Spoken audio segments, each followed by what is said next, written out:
What's going on, you guys? Welcome back to another video. So real quick before we begin, I just want to say if you guys enjoy this video, please leave a thumbs up, and if you guys enjoy this type of content, don't be afraid to hit that subscribe button. But without further ado, let's get into it. So when trying to grow your black worm culture, there's three things you're going to want to be aware of, and that is how to feed them, how to breed them, and how to keep them alive, of course. So what I've noticed and what's worked for me in the past is if you use, what I use is this 100% freeze-dried spirulina. Honestly, I've had this for probably a year, and this is all I've gone through.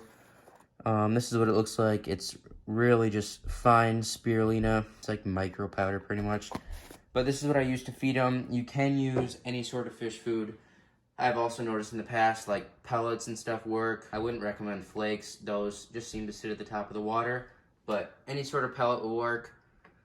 The spirulina is good for the fish too, so I try to pretty much gut load them before I give them to the fish, and that seems to work just fine. Second is how to breed them. What's worked for me is you just water change the water once or twice a week. I'd recommend keeping them in the fridge because they're a lot less slimy and you don't have to change the water as often. Another thing that works is if you cover the bottom layer with gravel, that seems to help them split a lot easier because if you didn't know, blackworms, people who keep them in the aquarium hobby, they tend, for whatever reason, not to breed as often, but instead, when they get long enough, they just split and grow their ends back. And another benefit to these guys is if, for whatever reason, your fish don't get them all and they make it to the substrate, as you can see I have gravel, they will just go into the gravel and live in the gravel until you either suck them out with a siphon or your fish eat them. And the third thing is how to keep them. What I do is I just recommend feeding them once every 48 hours, about a pinch of spirulina.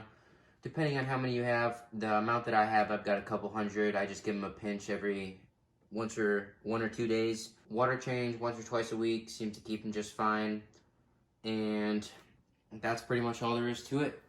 I mean, keep them in the fridge too, that seems to work well.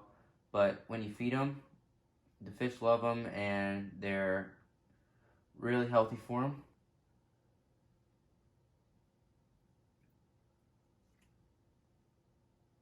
And don't be worried too much about your culture getting like torn down from feeding them. I only feed them to them about once a week. But I noticed they do come back pretty quickly, so there's not too much of a worry in that. And yeah, as you guys can see, the fish love them and they're super healthy. Anyways, you guys, that is going to wrap up this video. Again, if you guys enjoyed it, don't be afraid to hit the like button. If you guys want to see more content like this, let me know down in the comments and hit the subscribe button.